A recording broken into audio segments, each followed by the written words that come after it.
We're here at James Reynolds' studio, and very nice to meet you. Nice to meet you too. Yeah. Thanks for coming down. No, it's great. James is, he's having a time of his life with number ones, and Tulisa currently, and Tinchy Strider, and Jessie J, and go on and on. The Saturdays, Pixie Lot.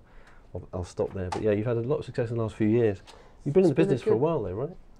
Been in the business a long time, 20 years. All this in the last sort of few years. Yeah, I changed direction about 5 years ago.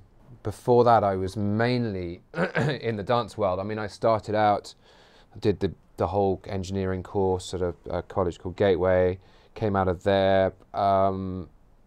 First studio I worked in was down in Hammersmith. I don't think it's there anymore.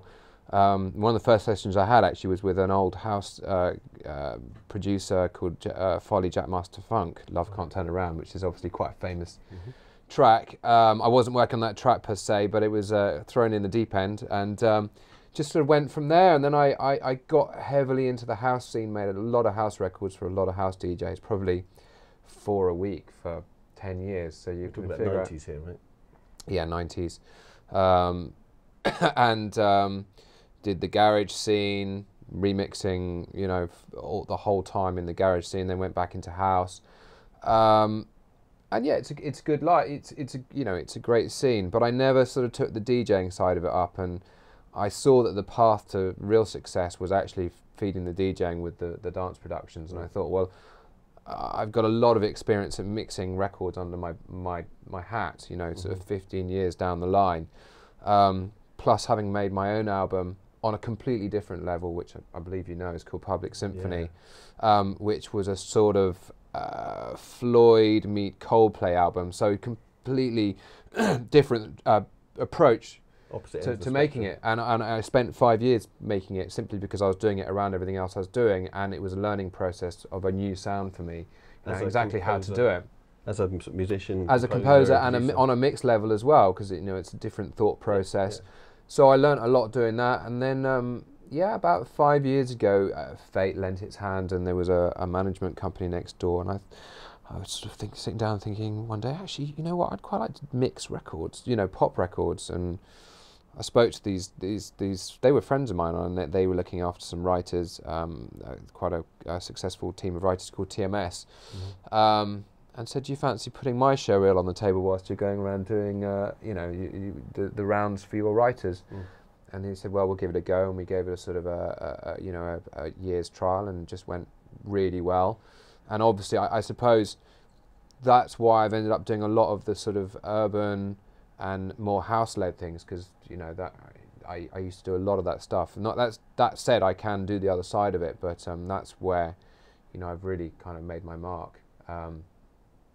With mixing. I think my first really big album was Tiny Temper's album, and I think to get the album I had to do a pitch on Written in the Stars, and there was myself, and I think there were about 3 or 4 other mixers who were all doing it. None of us were told that we were all doing it, but we were all doing it. There were a couple of Americans in on that as well. And it was a sort of nail-biting process. Delivered my mix, did a couple of tweaks.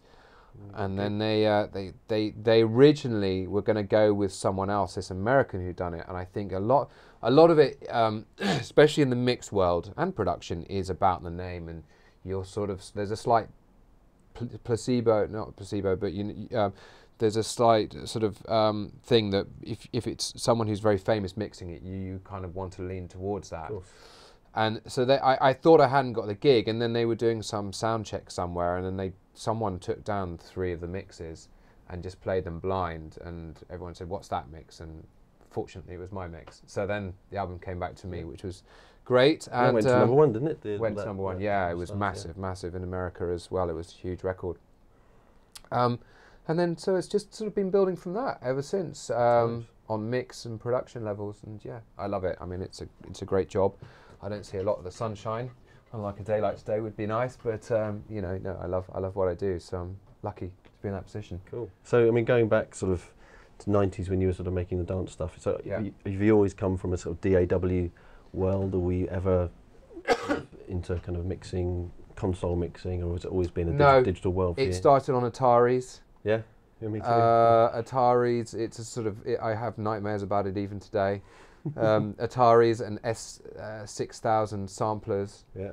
And, you know, literally a day of chopping a vocal up into different sections on a sampler. Sadly, I wasn't far enough down the line to have my own person who did my samples for me, because that was my job in those days. So preparing samples for remixes, and yeah, so Atari, then onto the first stage of when Max did it, but there was no real audio, it was just MIDI, and you know, with the samplers, and then that Max got better and better, and you know, and now we're here where we are today, which is amazing. It's just the creativity, which is why there are so many amazing young producers, I think, coming through that, you know, just to have all these things available to them. You know, it amazes me. I sometimes get a song from, you know, some producers, and I say, hey, you know, what do you do this? And they say Fruity Loops. And I'm like, really? And you know, I'm not a snob about platforms, but if you know any platform well, you can make a great song, I think.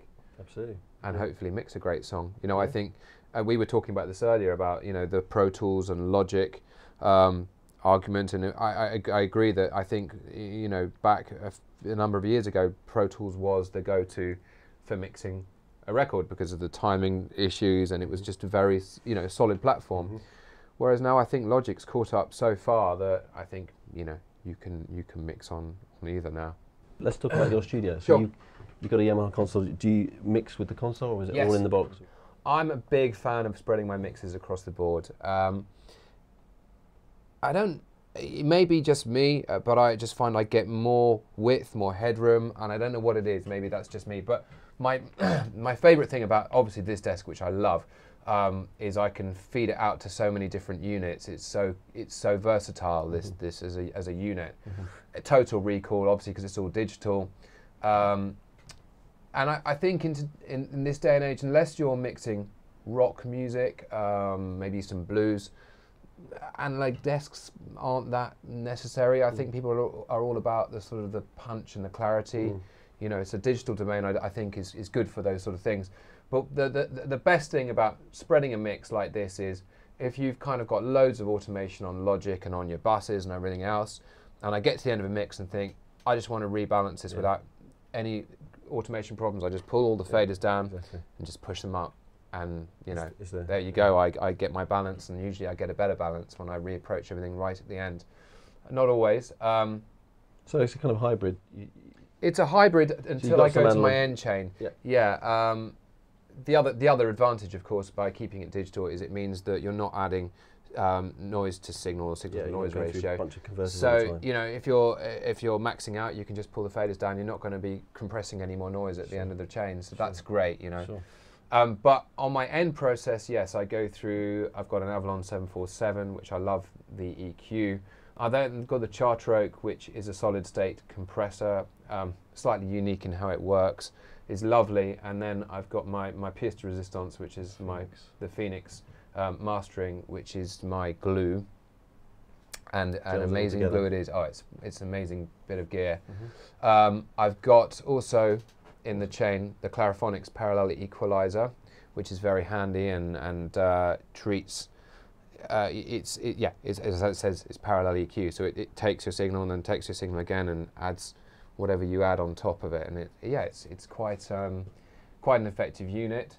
So it all goes through that, then back into Logic for my final squash, which quite often, actually, not that I'm doing a plug, but is quite often the Sony Limiter, which the Sonnox Limiter, excuse me, scrub that, Sonnox Limiter, which is fantastic. And you know, on certain projects, I even mix into the Sonnox Limiter because it just gives that feel that you're going to need. You know, in certain club records, I just whack it on. Just lives on the master bus. You know, I've got a good friend, Matt Schwartz. Do you know Matt Schwartz? No. He's doing Kylie at the moment, and he mixes quite often into the Sonnox Limiter, and I know you know, quite a few people that do, and it's quite good. It gets you results quickly. I'm not sure it's the proper way to do things, but if you want a quick result, proper, yeah, exactly. That's the thing. There are no rules. Exactly. And I like that about where we're at nowadays. You can do whatever. Sounds good, do what's right, feels right. Yeah, exactly. Cool. So you'll use outboard and you use plugins. So when would you use? I know you're a Sonnox user. So what Sonnox plugins do you have? I've got all of them. I've got the reverb, the EQ, the transmod, and the what's it called? The one with all of them in the Dynamics. The Dynamics. The Dynamics is great. I mean, the Dynamics is one of those ones you can just literally, you could have it across all your channels, and it's a really handy go-to. Just get it up. It pumps really well. I was using it on this record actually. I was using the compressor sidechain section, and it's got a really nice pump on it because, you know, they do all feel slightly different. And I've traditionally used just the Logic one because it's got a great pump, but the Sonnox compressor is great for that. And you know, the EQ is amazing. I've always loved. I mean, I think that was my first plugin I had was the Sonnox EQ. And it's the top end is wonderful, especially on vocals. You know, to lift just the real air on something, or you know, controlling the bass. I love how the cut works on it. It seems to really rein it in really well on the bottom end. The transmod, I love. I've used it on this actually in something that I don't usually do. I used it on Tulisa's vocal to try and get her words really spitting, really punching. And it works really nicely because it's very punchy. Yeah, this is quite an aggressive song, and I really needed to get the words. And you could do that with compressions, of course, as well. And I tried both, and I just liked how the transmod was doing it. You don't get the artifacts of compression with the transmod. You just get the initial edge. Exactly. So it made all the words really cut through in a pretty full-on mix. That's unique. It's great to hear. It's nice to hear unique, you know, uses of the plugs. Most people just think, oh, great for drums. You know, they wouldn't think of using it on a vocal. So. No. And also the Dsr. The suppressor. The suppressor. Exactly. Is really handy. Did you use that on the I've used it on this. But I've used it in a slightly unusual way actually, because I've used it to take out some noise. Okay. So I've kind of. You've got 3 settings on it. I mean, I'll show you later. You've got the middle setting, so you can hear what the suppressor's doing, and then the bottom section, what's that? It's to sort of everything outside that. And I left it on that because it sort of suddenly isolated what I wanted. Really? So again, completely probably the wrong use for it, but it did a really interesting job and got what I needed it to do.